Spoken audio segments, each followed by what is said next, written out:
여러분 안녕하세요. 요즘 헬스케어 분야에서 진짜 재밌는 일이 벌어지고 있어요. 바로 우리 옆에 있는 강아지 고양이들을 위해서 거대 제약사들이 움직이기 시작했다는 건데요. 도대체 왜일까요? 오늘 그 이야기 한번 제대로 파헤쳐 보겠습니다. 자, 한번 생각해 볼까요? 여러분의 반려동물 혹시 어떤 약 먹고 있나요? 예전 같았으면 이 질문에 대한 답이 꽤 간단했겠죠? 근데 말이죠. 이제는 상황이 완전히 정말 180도 달라졌습니다. 이 질문에 대한 답이 훨씬 더 복잡해지고 또 흥미진진해지고 있거든요. 핵심은 바로 이겁니다. 우리가 이름만 대면 다 아는 그런 주요 제약사들이 이제 반려동물 시장을 자신들의 미래 먹거리로, 그러니까 새로운 성장 동력으로 딱 점찍었다는 거죠. 이게 그냥 작은 변화가 아니에요. 정말 근본적인 패러다임의 전환을 의미합니다. 예전처럼 그냥 사료 잘 먹이고 장난감 사주는 수준이 아니라 이제는 진짜 R&D 연구개발을 통해서 반려동물의 아주 복잡한 병까지 치료하는 그런 시대로 접어들고 있다는 겁니다. 아닌데 왜 갑자기 이런 변화가 시작된 걸까요? 그 이유의 가장 중심에는요, 바로 반려동물을 바라보는 우리들의 시선 그 자체가 완전히 바뀌었다는 점이 있습니다. 이건 아주 중요한 문화적인 변화죠. 네, 바로 이겁니다. 반려동물은 이제 그냥 동물이 아니잖아요. 우리 가족이죠. 이런 걸 펫 휴머니제이션이라고 부르는데 이 현상이 퍼지면서 당연히 우리 가족에게 더 좋은 약, 더 발전된 치료를 해주고 싶어지는 거예요. 그리고 바로 이 마음이 시장을 움직이는 아주 강력한 경제적인 수요가 된 겁니다. 자, 그럼 구체적으로 한번 볼까요? 이 반려동물 헬스케어 시장이 도대체 어떻게 바뀌고 있는지 그 변화가 정말 드라마틱합니다. 자, 이 표를 한번 보세요. 과거에는 그냥 사료 간식, 단순한 영양제 정도였죠. 근데 지금은 어떻습니까? 개인 맞춤형 영양제는 기본이고 특정 질병을 목표로 하는 신약, 심지어 유전자 분석을 통해서 미리 병을 예방하는 수준까지 왔어요. 이건 그냥 발전이 아니라 거의 도약 수준이죠. 엄청나지 않나요? 당연히 이렇게 커지는 시장을 가만히 보고만 있을 기업들은 없겠죠. 경쟁이 정말 치열합니다. 대웅제약 같은 곳은 아예 신약 개발에 뛰어들었고요.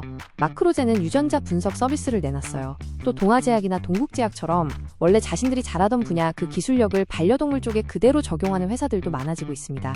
자, 그런데요. 이야기가 여기서 끝나면 좀 뻔하겠죠. 정말 흥미로운 지점은 지금부터입니다. 이 모든 흐름이 단순히 우리 반려동물한테만 좋은 게 아니라는 거예요. 사실은 훨씬 더 큰 그림이 숨어 있습니다. 그게 뭐냐면요. 바로 원헬스라는 개념입니다. 원헬스, 이게 뭐냐면 사람의 건강, 동물의 건강, 그리고 우리가 사는 환경의 건강이 다 따로따로가 아니라 서로 아주 긴밀하게 연결되어 있다는 생각이에요. 지금 벌어지고 있는 이 모든 움직임의 가장 핵심에 바로 이 원헬스가 있습니다. 이게 어떻게 돌아가는 거냐면요. 정말 놀라운 선순환 구조를 가지고 있어요. 보세요. 일단 사람 약을 만들려고 개발한 신기술 있잖아요. 이걸 동물 신약 개발에 적용하는 거예요. 그리고 동물들을 치료하면서 엄청난 임상 데이터가 쌓이겠죠? 그럼 그 데이터가 다시 사람 약을 개발하는데 아주 중요한 정보가 되는 겁니다. 결국 우리 강아지 고양이 치료하는 게 돌고 돌아서 인류 전체의 의학 발전에까지 도움을 줄 수 있다는 얘기예요. 대단하죠? 자, 이제 정리를 좀 해볼까요? 이 제약회사들의 움직임은요, 그냥 새로운 시장 하나 뚫는 그런 차원의 얘기가 아닙니다. 이걸 넘어서서 제약산업 전체의 미래가 걸린 아주 중요한 시험대라고 볼 수 있어요. 맞습니다. 이건 단순히 매출을 올리는 것 그 이상의 의미가 있어요. 21세기 헬스케어 기업이란 무엇인가, 그 역할 자체를 다시 쓰고 있는 겁니다. 이제는 사람만을 위한 회사가 아니라 우리와 함께 사는 모든 생명의 건강을 책임지는 역할로 그 범위가 넓어지고 있는 거죠. 이 변화의 중요성을 딱 한 문장으로 요약한 업계 관계자의 말이 있는데요.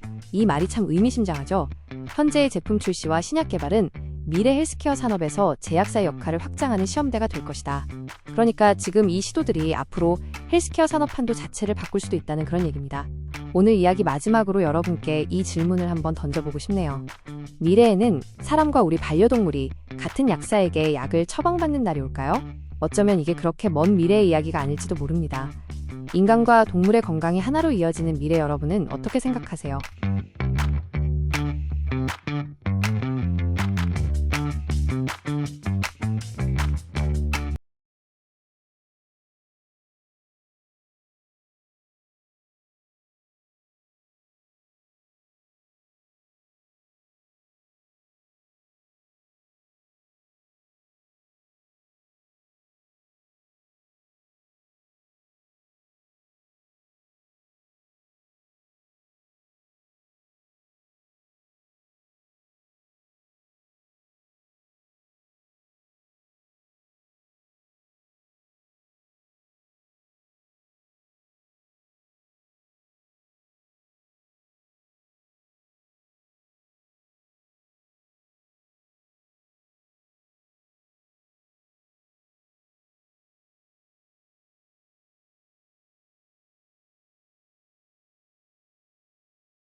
여러분, 당뇨병 관리하면 뭐가 제일 먼저 떠오르세요?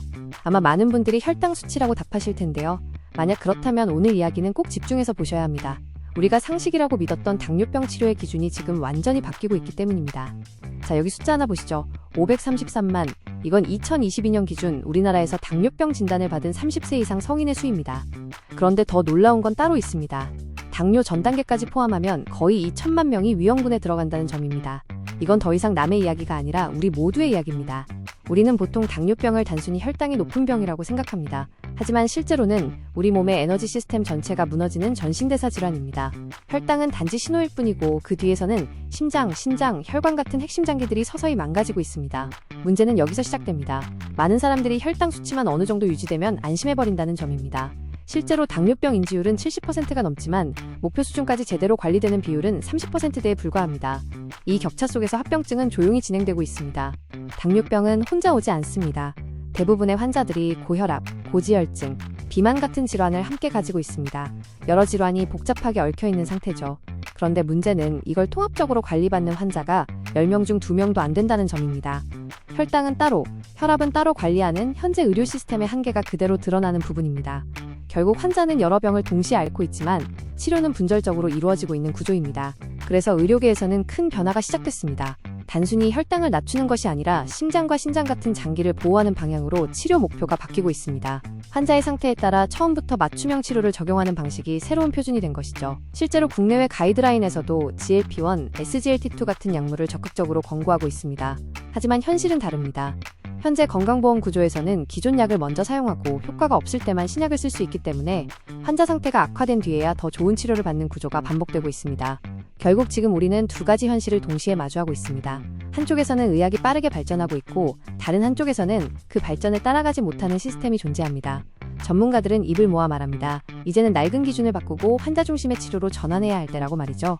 당장은 비용이 더 드는 것처럼 보일 수 있지만 장기적으로는 합병증을 줄이고 사회적 비용을 낮추는 더 효율적인 선택입니다. 그렇다면 우리는 과연 이 변화를 받아들일 준비가 되어 있을까요? 혈당 수치가 아니라 사람을 중심에 두는 치료의 시대는 과연 언제 시작될까요?